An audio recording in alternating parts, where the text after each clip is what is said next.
And welcome back to Hannity. Now, before we bring back our studio audience, it's time to expose yet another Obamacare lie. Let's take a trip down memory lane and see exactly what the president promised you about his health care plan and how much it would lower health care premiums for their families. Now, take a look at this. If you've got health insurance through your employer, you can keep your health insurance, keep your choice of doctor, keep your plan. The only thing we're going to try to do is lower costs so that those cost savings are paid on to you. And we estimate we can cut the average family's premium by about $2,500 per year. I am actually not interested in just capping premiums. I want to lower premiums by about an average of $2,500 per family per year. We will start by reducing premiums by as much as $2,500 per family.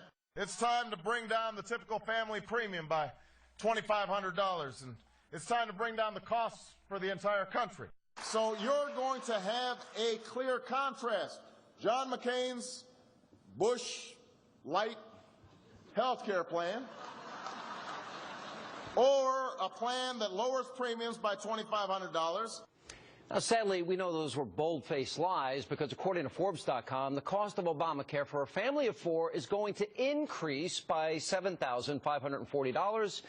Not exactly the $2,500 decrease the president promised. That's a $10,000 swing. And here with reaction to this lie and much more, Michigan Congressman Mike Rogers. Congressman, good to see you, sir.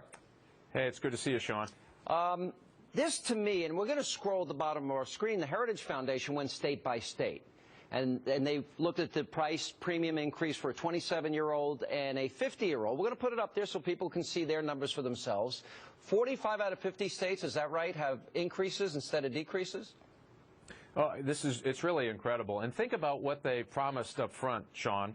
85% of Americans, before this bill was passed, had health insurance, the vast majority of which they said they liked and wanted to keep. 15% did not. Think about what they did. They said, well, we're going to fix this problem by destroying the health care that you know and like, and at least have some cost awareness of, for 85% of Americans to fix the 15% that didn't have it. They've ruined it for all of those people, and it's having real-life implications. So the website is bad enough. That just says they can't function at this level, trying to deal with millions of Americans' health care plans. Obviously, that doesn't work. Presents some security questions, too. But here's the real-life question. I have a small school system in my district that they figured out their costs. It looks like it's going to exceed $100,000, not because of a new plan, just by fees and mandates and premium increases, over $100,000. They have nowhere to go to get that money. This is so you know what they're going to do? Wait a minute, Sean, this is important. You know what they're going to do? They're talking about laying off 1 or 2 teachers. Gone. Lose their job.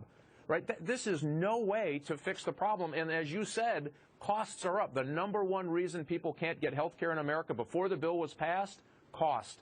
Guess what the #1 reason is after the health care bill passed? Cost.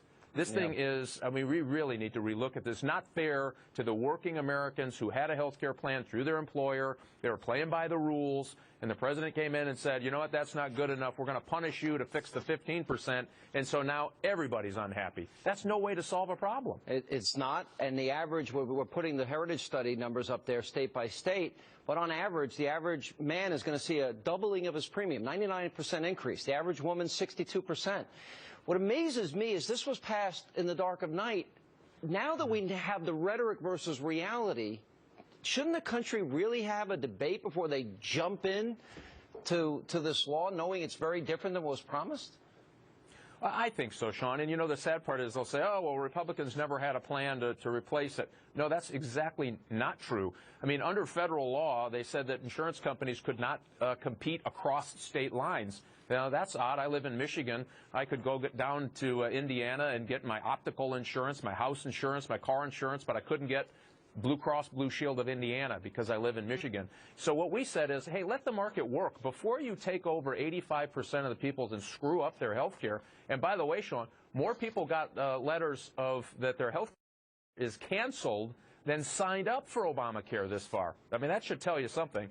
We ought to try to use those free market principles, force those insurance companies to compete over state lines. That lowers prices. Yeah. Healthcare high-risk pools, we think that lowers prices, takes care of people. I mean, there's a lot of great answers other than the government trying to run your health care, which this rollout shows you they're not likely to do very well. Lanny even suggested that we go to the free market.